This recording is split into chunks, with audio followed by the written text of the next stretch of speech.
ஸ்ரீமதே ராமானுஜாய நமஹா. பெருமாள் திருமொழி பதிகம் 6 பாசுரம் 1. வசுதேவரின் மகன் கண்ணனே, அழகிய மலர்களை கூந்தலில் அணிந்த ஆயர் குலத்து பெண்கள் எத்தனையோ பேர் இந்த ஊரில் இருக்கிறார்கள். நீ அனைத்து பெண்களுக்கும் பொதுவானவன் என்று அறிந்து, அதனால் நான் மட்டுமே உன்னுடைய திருமார்பை அணைக்க வேண்டுமென்று ஆசை கொள்ளாமல் இருந்தேன்.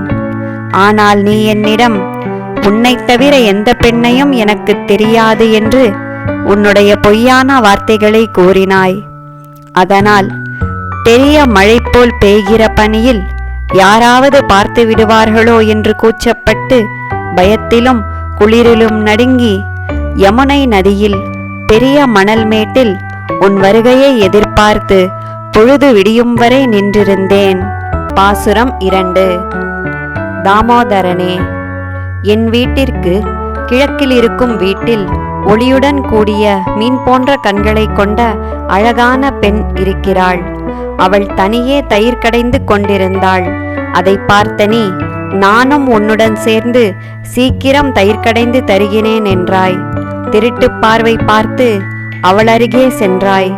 வண்டுகள் அமர்ந்திருக்கும் மலர்களை அணிந்த உன்னுடைய தலைமுடி கீழே அசையும்படியும், ஒளிமிக்க உன்னுடைய முகம் வேர்க்கும்படியாகவும், உன் சிவந்த உதடுகள் துடிக்கும்படியும் குளிர்ந்த தயிரை கடைந்தாய். அவள் கவனத்தை ஈர்க்கவே இவ்வாறு தயிரை அவளுடன் சேர்ந்து கடைந்தாய் என்ற உண்மையை நான் அறிவேன். பாசுரம் 3. சிறு வயதிலே 2 மருத மரங்களின் இடையில் சென்று அவற்றை முறித்த கண்ணனே, மலர்களை சூடிய கருமையான கூந்தலை உடைய ஒரு பெண்ணை கடைக்கண்ணால் பார்த்தாய். அதே சமயம் இன்னொரு பெண்ணிடம் மனதை செலுத்தினாய். மற்றொரு பெண்ணிடம் உனக்கு நான் அடிமை என்று கூறினாய். மேலும் ஒன்றுமறியாத ஒரு பெண்ணிடம் பொய்யாக ஒரு இடத்தை குறித்து அங்கு எனக்காக காத்திரு என்றாய். ஆனால் அழகிய கூந்தலை உடைய வேறொரு பெண்ணுடன் நீ கூடியிருந்தாய். ஆனால் அந்த பெண்ணிடமும் நீ பொய்யே சொன்னாய். நீ வளர வளர உன்னுடன் சேர்ந்து உன் கள்ளத்தனமும் வளர்கின்றதே. பாசுரம் 4. தாயாகிய யசோதையின் மார்பில் இனிமையான பாலிருந்த போதிலும் அதை உண்ணாமல் தவழ்ந்து தட்டு தடுமாறி நடந்து சென்று பூதனை என்ற பேயின் மார்பில் வாய் வைத்து விஷம் கலந்த பாலை உண்டாய். அதனால் நன்மை தீமை அறியாத பித்தன் என்று ஊரார்கள் கூறும்படி இருந்தாய். உன்மேல் அதிகமான அன்புடன் உன்னை பிரிந்த வருத்தத்துடன் நான் இருந்தேன். ஆனால் நீ, நான் உன்னிடம் தூது அனுப்பிய என் வேலைக்காரியுடன் இன்பமாக கூடியிருந்தாய். இதுவும் உன்னுடைய கள்ளத்தனத்திற்கு ஏற்ற செயல் அல்லவா? பாசுரம் 5. நற்குணங்கள் நிறைந்த கண்ணனே, மின்னலை போல் மெல்லிய இடையுடைய ஒரு பெண்ணை அணைத்து கொண்டு இருட்டில் நீ சென்றாய். நீ அணிந்த பொன்னிற ஆடையை முட்டாக்கிட்டு மறைந்து என் வீதி வழியே அவளும் நீயும் போகும்போது நான் பார்த்து கொண்டிருந்தேன்.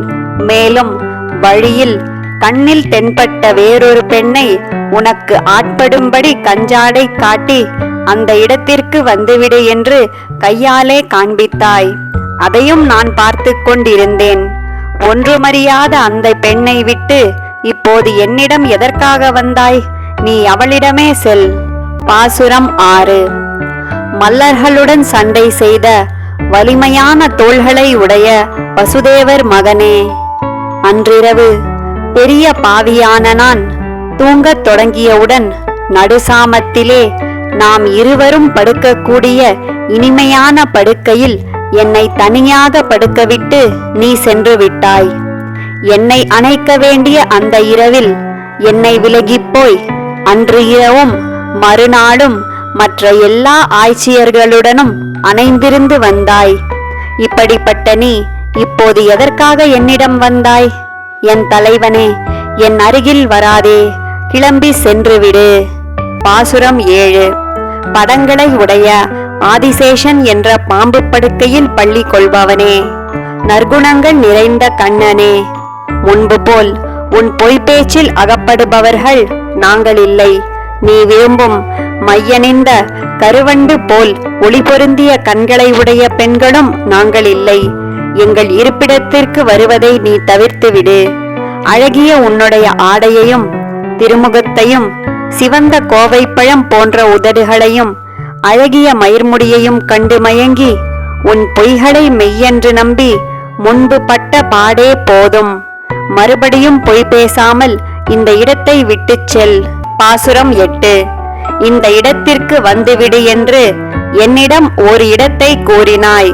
நான் வந்தபோது மலர்கள் நிறைந்துள்ள ஒரு முல்லை பந்தலின் நிழலில் முன்பே உனக்காக காத்திருந்த ஒரு பெண்ணை அணைக்கச் சென்றாய். பின்னர் என்னை பார்த்தவுடன் கலங்கி அப்பால் நடந்து சென்று விட்டாய். 2 பெண்களையும் ஒரே இடத்திற்கு வர செய்து இருவரையும் ஏமாற்றினாய். உன்னுடைய பொன்னிற ஆடையை கையில் பிடித்துக்கொண்டு எனக்கு பயந்தவன் போல் நடித்து நீ தப்பிப் போனாய். இன்று நீ தப்பிச் சென்றாலும் இனி என்னிடம் இங்கு ஒரு நாள் நீ வந்தால் அப்போது உன்மேல் இருக்கும் என்னுடைய கோபத்தை நான் தீர்த்துக் கொள்வேன். பாசுரம் 9. மங்களமாக அழகியதான மாலை உன் திருமார்பில் பிரகாசிக்கிறது. அடர்த்தியான மயிலிறகுகளை திருமுடியில் சூடியிருக்கிறாய். மிகவும் மெல்லிய மென்மையான ஆடையை இடுப்பில் உடுத்திக் கொண்டிருக்கிறாய். பூங்கொத்துக்களை காதிலே மிகவும் பொருத்தமாக அணிந்து கொண்டிருக்கிறாய். அவ்வாறு நீ கூந்தலில் சூடிய பூக்களில் தேனும் நறுமணமும் கூடிய கூந்தலை உடைய பெண்களோடு இன்பமாக இருந்து அதனால் உண்டான மகிழ்ச்சியினால் வெகு அழகாக புல்லாங்குழலை ஊதிக்கொண்டு வருகிறாய். ஒரு நாளும் எங்களுடன் அவ்வாறு நீ மகிழ்ந்திருக்கவில்லை. அதனால் உன்னுடைய குழலின் இசை எங்களுக்காக வராது. பாசுரம் 10. தாமரைப்பூவில் பிறந்த பெரிய பிராட்டியின் மணவாளனான கண்ணபிரானை ஆசைப்பட்டு இளமையான இடைப்பெண்கள் இரவின் நடுசாமத்தில் அன்பினால் கோபம் கொண்டு அதிலே ஈடுபட்டு சொன்னவற்றை கொல்லி நகரத்திற்கும் மதுரைக்கும் அரசனான குலசேகர ஆழ்வார் இனிய பண்ணில் பொருந்தும்படி அருளி செய்தார். இனிய தமிழாலான மாலையான இந்த 10 பாடல்களையும் சொல்பவர்களுக்கு பகவானை அனுபவிக்க தடையாக எந்த துன்பமும் வராது. ஆழ்வார் எம்பெருமானார் ஜீயர் திருவடிகளே சரணம்.